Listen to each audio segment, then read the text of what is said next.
Je sais que j'ai énormément changé. Genre, ça se voit trop sur mon visage. Il y a littéralement un décalage entre les vidéos d'avant et les vidéos que j'ai fait récemment.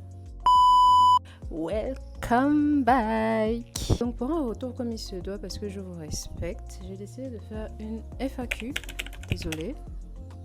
J'ai essayé de faire une FAQ pour que vous sachiez un peu où je me situe actuellement depuis qu'on s'est laissé et pour qu'on reprenne sur de bonnes bases. Déjà, merci pour les nouvelles personnes qui se sont abonnées. Bienvenue à vous.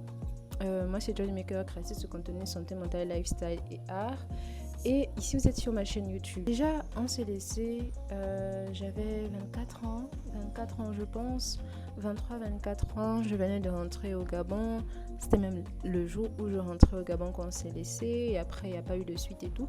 Donc, je vais vous dire exactement tout ce que vous avez manqué depuis que je suis rentrée au Gabon.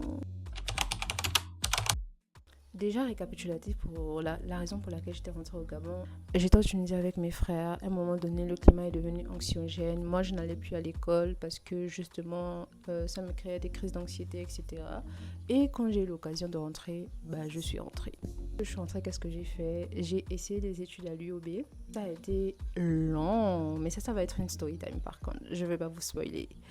Ça a été très long, mais j'ai décidé l'année dernière de laisser tomber les études. Donc, je suis officiellement déscolarisée. J'ai laissé tomber les études.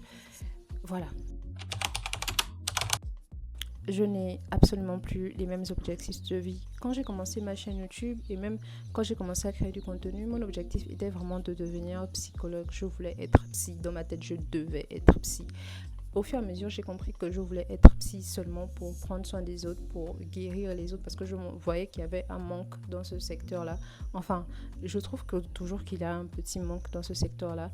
Mais le fait est que l'université ne matche pas avec moi, déjà parce que je fais beaucoup de crises d'anxiété et j'en ai fait énormément à l'université.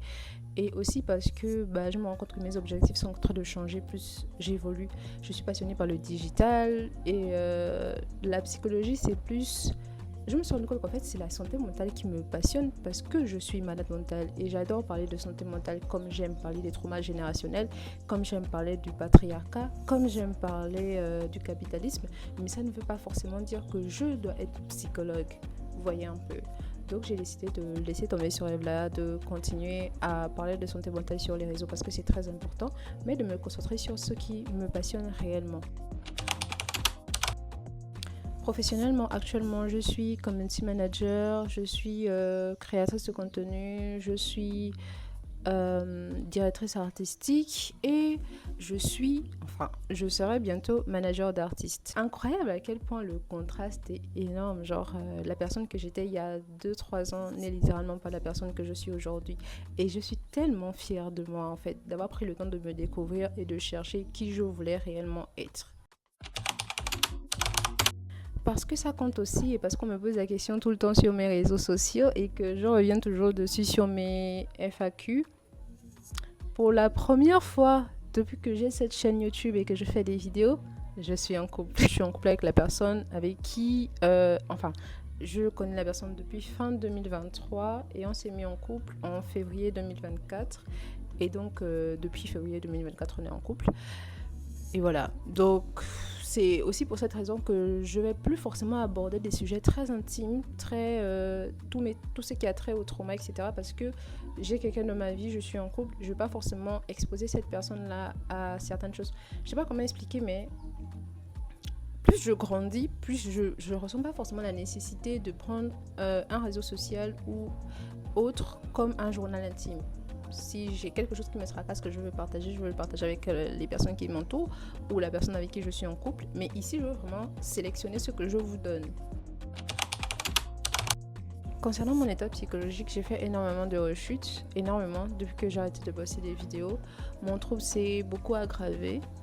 Quand je suis rentrée au Gabon, je ne suis plus retournée voir le psychiatre.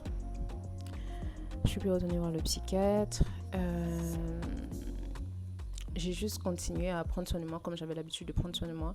Ça n'a pas vraiment marché. Enfin, ça a marché comme d'habitude, mais à un moment donné, j'ai perdu les pédales. J'ai été en deuil. J'ai perdu quelqu'un de super important pour moi. un de mes grands frères avec qui j'étais en Tunisie d'ailleurs. Et ça a énormément fragilisé la résistance que j'avais à la rechute. Donc j'ai vraiment rechuté très profond. Et là, je suis sur la pente en train de remonter un peu. J'essaie de m'en sortir. Je suis aussi en burn-out et tout. Voilà, c'est un peu compliqué, mais j'essaie vraiment de gérer. Franchement, j'ai beaucoup évolué dans la gestion de mon trouble et je suis plutôt fière de moi. Bref, merci d'avoir regardé cette vidéo jusqu'à la fin. N'hésitez pas à liker, partager, à laisser des commentaires. Vraiment, laissez des commentaires, please. Je suis en train de me battre contre l'algorithme là. Laissez des commentaires, s'il vous plaît. Laissez des commentaires, s'il vous plaît. Likez, partagez. N'hésitez pas à partager sur vos réseaux. Nanana, vous connaissez la chanson. Et n'hésitez pas à me suivre sur mes réseaux sociaux. C'est plus ou moins le même nom partout. Mais de toute façon, je vais laisser ça là quelque part pour que vous puissiez allez me rejoindre sur mes réseaux sociaux et on se retrouve pour une prochaine vidéo. Bisous.